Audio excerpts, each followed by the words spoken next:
groin strikes, eye jabs, peeling back on fingers. For today's video, we are going to pressure test some of these different techniques and see if they do in fact allow you to escape different styles of chokeholds. Let's dive in.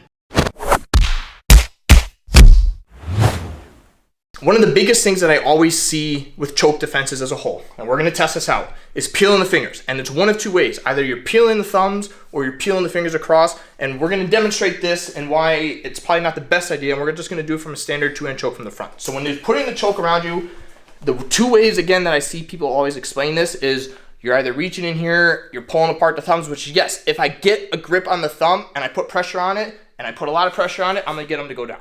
Other one is grabbing the pinky on the far side, coming over, ripping that hand up, and again, peeling the thumb. If anything, you can do Dusty Dale's favorite wrist locks, put them down. But the problem is when they're actually squeezing your neck, it's very difficult to actually get the fingers. This one in particular, this is the strongest part of the hand.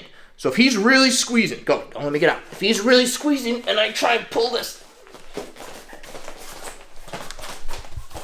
it's not gonna work, okay? You just physically can't pull that finger. All right, you try.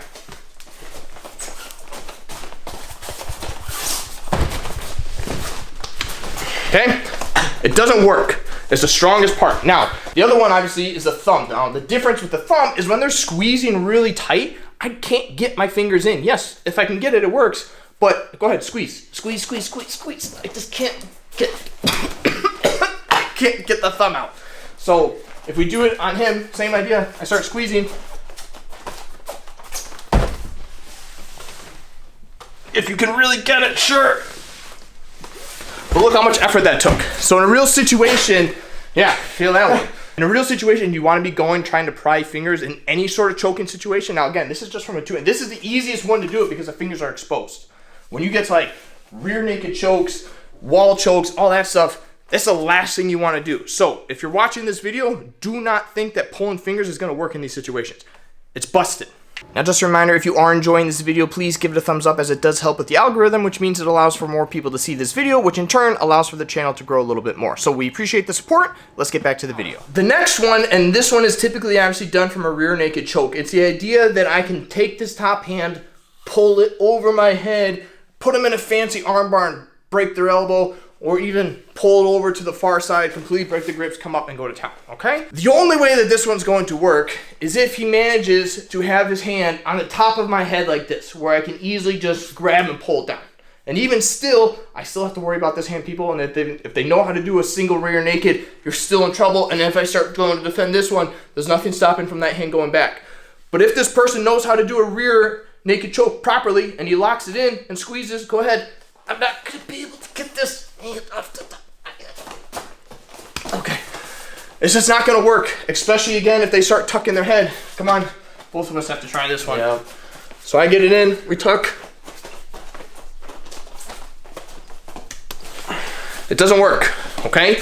So again, busted. Don't be sitting there trying to pull the hand or reach for the hand. Yes, if I feel, again, that the hand is right at the top and I can just simply clear it and pull it down, sure. But if this person knows what to do and you can, because trust me, you're gonna feel where their hand is. If I feel their hand is back here, and especially if I feel like their head is tucked up to my head or my ear like it should be done properly, and they're pulling me back all at the same time, I'm not gonna be able to sit here doing that, let alone trying to peel for fingers. So that one's busted. Now this one's typically done when we see videos of people doing choke defenses up against a wall. Yes, you'll still see them pulling the fingers, which we've already proven isn't the best option initially. The other one that we see a lot is jabbing people in the eyes. Now keep in mind, if I manage to poke you in the eye, and I mean like poke you hard, it's gonna hurt. You're probably gonna tear up, you're gonna cry, and I'm gonna get out of this position. But the problem is the ability to get to the eyes is not as easy as it's made out to be. If he's sitting here choking me, now, one, I don't wanna sit here and just like finger jab. If I'm gonna jab somebody, I'm gonna use like an open hand, pretty much palm them in the face, and then start driving my fingers down. That would be the ideal way to do it, rather than trying to pinpoint and get an exact poke, all right? But two, if I do this and I instantly put my hand, there's nothing stopping him from turning his head, coming all the way in and choking me, or he can easily switch this to maybe a forearm across my throat as he drops in, and now I can't do anything to his eyes. It's very easy for him to protect his eyes, but it still is an option. If you see people trying to do this, maybe not the best idea. So again, if he starts really choking me up against the wall, go ahead, choke, squeeze, and I start trying to like jab him in the eyes, and he gets his elbows up there, I just, like, it doesn't work. Now, if I can get in there, awesome. But this isn't one where I'm gonna do this and completely walk off the wall.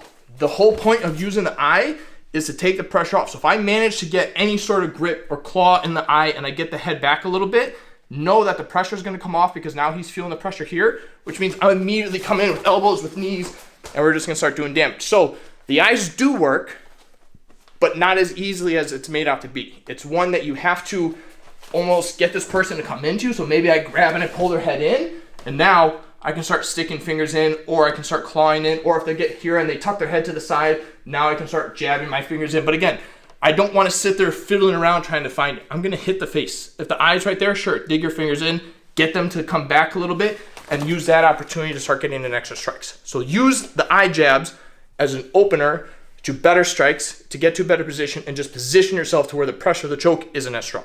Now, similar to the eyes is the idea of the groin strike. Now, this essentially applies to any of them. I've seen it, again, from a rear naked choke, where people shift their weight and they start driving strikes on here. Great in concept, but again, if he's really good and he starts putting on a choke, again, lock it in. So he's locking in the choke. He's not gonna let me get to the side and do that, okay?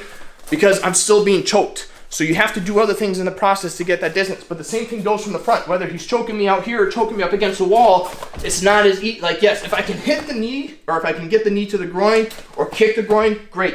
But again, most people are not going to stand staggered, feet open, ready for me to hit. They're already going to kind of be in an offset like this because they want the pressure, they want the power, which means my ability to hit the groin may not always be there. But again, if I'm able to somehow get them close, now I can strike in the groin. Now I can move them out of the way, kick them in the groin, and go from there. But I have to position themselves. So again, don't look for the groin strikes immediately. You have to get control. So this leads us to the ultimatum when it comes to chokes. Do we try going for any of those mythical strikes and finishes that allow you to get out, or do we focus on other concepts? So the biggest thing you want to focus on, regardless of the choke, is number one, get control of the choke in hand. If it's from the front, get control. Even if I can't pull the hands off, simply just breaking it down a little bit takes the pressure. And it doesn't take much. He can be squeezing me nice and tight. Maybe I could just do this just a little bit. Maybe I throw in a headbutt. Maybe I come across with an elbow. Or maybe we come up and we do this. Even if I only trap one arm, that's fine. The pressure's off. Now I can start working strikes, start working knees, strike him in the face. We can go from there. If it's a rear naked choke, same idea.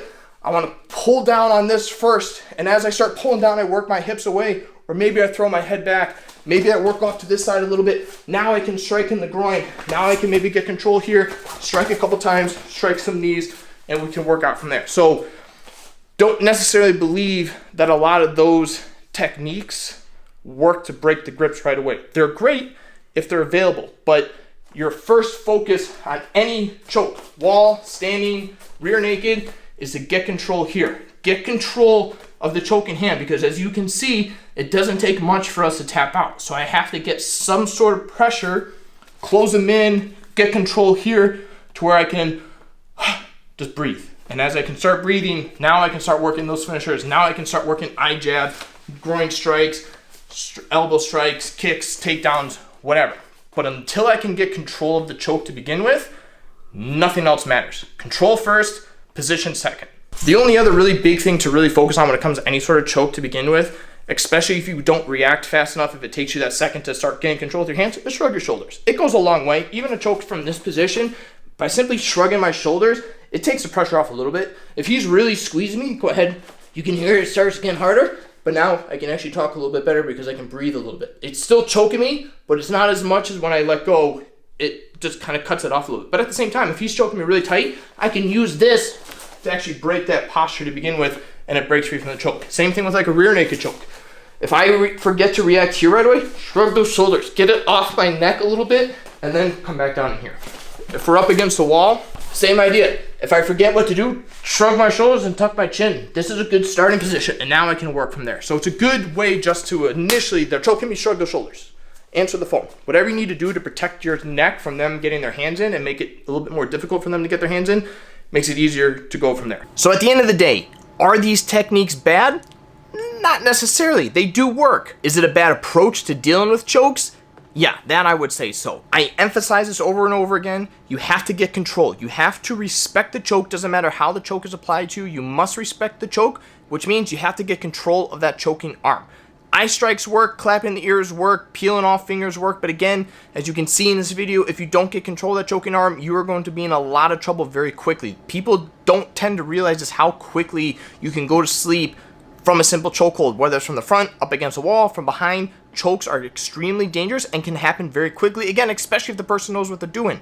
If you do not get control of that choking arm right away, nothing else matters at that point. Once you can get control of the choking arm, and again, I'm not talking like you have to rip the arm off, just simply getting good grips and being able to make it a little bit more difficult for the person to actually finish a choke. By just getting those good grips, you can then start working other strikes.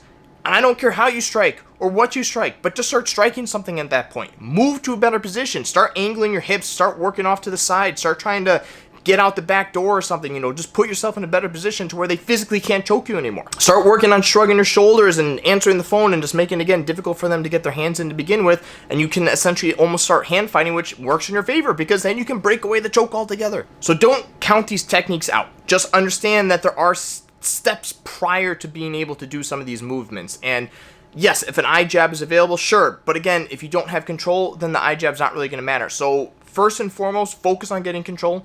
Focus on trying to just put some sort of pressure on that choking arm so that you give yourself those few extra seconds. And while you have those extra seconds, then start working out from there. Again, working the strikes, working the better positioning, but those are the steps that you need to take following suit. First and foremost is control.